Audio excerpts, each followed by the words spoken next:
If you're a maintenance supervisor for a commercial property, you've had to deal with everything from leaky faucets to flickering light bulbs. But nothing's worse than that ancient boiler that's lived in the building since the day it was built, 50 years ago. It's enough to make anyone lose their cool. That's where Grainger comes in. With industrial-grade products and dependable fast delivery, Grainger can help with any challenge, from worn-out components to everyday necessities. Call, click Grainger.com, or just stop by. Grainger, for the ones who get it done. All right, so you wanted to know what happened with that plane crash in Philadelphia, but not just the news reports, right? You're interested in what we can learn from how people were searching for information online. Yeah, it's like we're tapping into the city's collective thought process as the story was unfolding. Exactly. And we've got a mountain of search terms to look at. Some of them, I have to admit, are a little strange. Like right away, we see pediatric showing up a lot. It's one of the top searches, even before people knew the basic facts of what even happened. Huh. That's interesting, isn't it? It seems like even before they knew any details, people were already thinking about a child maybe being involved. Yeah, and that makes me wonder, did that maybe influence how the news was first reported? We'll have to look at that a little bit later. But first, let's figure out some of the basics. We know a plane crashed in Philadelphia, but what kind of plane was it? Well, Learjet 55 pops up a lot. So it wasn't a big commercial plane, it was a smaller private jet. A Learjet crashing near a big city. That already sounds kind of scary. But the search term, Roosevelt Mall, makes me think things might be even more complicated. It looks like the crash happened near or even at the mall, which makes this whole thing even more worrying. Just imagine right after it happened, all those questions people must have had. And we see that in the search trends, what happened, why, video. It's almost like people were really desperately trying to figure out what was going on in all the chaos. You can almost feel the urgency in those searches, like a need to understand what just happened. And these days, that usually means wanting to see it for yourself. Video, being one of the top searches, says a lot about how much we depend on seeing things to understand them. It's like we need to see it to believe it, to really get what happened.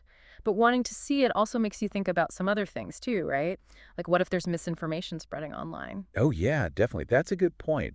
When people are rushing to find answers, they might run into videos or pictures that aren't real or are taken out of context. So it's like a reminder to be careful with what we see online, especially in situations like this where everybody's feeling a lot of emotions and just want answers. It's true. And while we're talking about all the ways people were searching for information, it's pretty interesting to see all the different ways people were typing things. We see Philly, Philadelphia, even plane.crash, and they all mean the same thing. It's like a snapshot of the panic and confusion. Oh, yeah. People just typing whatever they can as fast as possible to get any information. Yeah, exactly. Nobody cares about grammar when something like this is happening. Yeah. It's all about speed and getting information. Okay, so let's recap. We have a Learjet 55 that might have had a child on board. It crashed near a mall in Philadelphia. And we've seen how people were frantically searching for answers, trying to find videos, and how all that urgency can lead to unreliable information. And don't forget about how people were feeling. Those searches for pediatric tell us that people were immediately worried about a child possibly being involved, maybe even before they knew for sure. It makes you wonder how much our natural empathy shapes what information we look for and care about. That's a great point. It's not just about the facts of the crash. It's about how those facts make us feel. And that's something we'll definitely talk more about as we get deeper into this whole thing and what happened afterwards. Absolutely. Yeah. For sure. It's interesting, as we're putting all these search terms together, I'm really struck by how quickly people went from searching about the crash itself to the response. Yeah. Like Philadelphia News, emergency resources, Philadelphia fire, those all start trending right away. It's like this digital wave of worry going through the city. Everyone wants to know, is everyone okay? And what's being done? Exactly. And it's not even just about finding information. It's also about feeling safe again. When there's a crisis, those local institutions become really important. It's like that saying, local news is what happens when the world comes to your town. And suddenly all those local searches are so much more important. That's a good point. And if you look even closer, you see searches for Mayor of Philadelphia and even Josh Shapiro, the governor. Oh, interesting. So it's not just about how they're responding to the emergency right now. It's also about who's in charge and who's taking responsibility. Exactly. It shows how much we need to see someone in control, a leader, especially when things are scary and uncertain. And while everyone's focused on Philadelphia, we also see searches for crashes in other places like Texas, California, Missouri. It just reminds you that even though this event is what everyone's talking about right now, aviation incidents happen, unfortunately. It makes you think about the safety of air travel in general. Yeah, because every time something like this happens, we think, could that happen to me? Could it happen here? Which takes us back to what we were talking about earlier with people searching for video. It's normal to want to see what happened and try to understand it by watching it. But wanting to see everything can also be risky. Especially when you think about how fast information spreads online and how easily misinformation can take over. Exactly.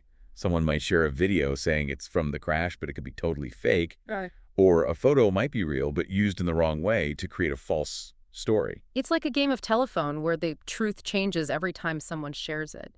So how do we, as people looking for information, figure out what's real in all of this? It comes down to thinking critically and being media literate. You have to ask, who's sharing this? What's their reason for sharing it? Is this a source I can trust? So basically, don't believe everything you see, right? Be skeptical, look for confirmation from different sources, and trust real news outlets and official statements. Absolutely. And sometimes the best thing to do is just say, I don't know yet. It's better to wait for real information than to accidentally spread rumors and wrong information. Okay, so we've talked about why people want to see things and how important it is to think critically and be careful of misinformation. But what about how all of this made people feel? We keep coming back to those searches for pediatric. The thought of a child being on the plane. That's a good point. It shows how much empathy we have and how much stories about people affect us. A plane crash with a child involved is going to make people feel things more strongly than one with only adults. It makes us feel protective. Yeah. And it makes me think, did all that focus on the pediatric part maybe make people forget about other important parts of what happened? It's an interesting question. Did it change how the media reported on the crash? Did it change how the public saw the event? We don't know for sure, but it's something to think about when we look at the bigger story. It reminds us that even in a world full of data, our emotions still control how we see and understand information. And we can't forget that when we're trying to understand the real impact of something like this. You know, what's really interesting to me is that this whole conversation, this deep dive into these search trends, has been about more than just a plane crash.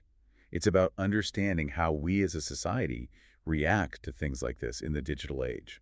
Yeah, it's almost like a study of how people look for information, all the anxiety, hope, and questions that come up when something like this happens. Wow, it feels like we've uncovered a lot already. From that initial shock and everyone trying to figure out what happened to all the worry for the people involved and looking to see who's in charge. Yeah, you're right. It really shows how these search trends give us a peek into something much deeper than just words. We're actually seeing the human side of a crisis as it's happening. And it's bigger than just this one event, isn't it? It kind of shows a pattern in how we all deal with information these days. Absolutely. We're constantly getting hit with news from everywhere.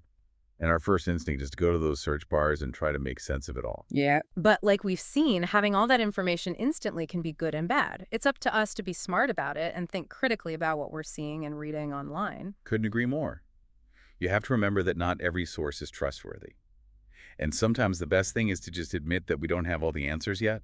So a lot of what we talked about today comes down to being media literate, right? Knowing the difference between facts and guesses, being aware of biases, and knowing how to check if something's true before sharing it. It's a really important skill to have nowadays, especially online. And it's something we should all be working on no matter how old we are or how good we are with technology. So what does all this mean for you listening? What can you take away from our deep dive into the searches about the Philadelphia plane crash? Well, I hope it makes you think more about the information you see around you, to be a little skeptical of the news, to ask questions, and to always try to see things from different perspectives. And to remember that behind all those searches and data points are real people with real feelings. Empathy and understanding are just as important as knowing the facts when we're trying to figure out complicated situations. That's right. It's about recognizing that human element that's part of everything. So next time you see breaking news happening online, take a second to think about those search trends. Think about what they tell us, not just about the event itself, but about how people are reacting, what questions they have, and how they're feeling. If we approach information with both curiosity and a critical mind, we can better understand the world around us and understand where we fit in. And that's what the deep dive is all about, helping you connect the dots, uncover hidden layers, and get a deeper understanding of the stories shaping our world. Thanks for joining us for this deep dive. We'll see you next time.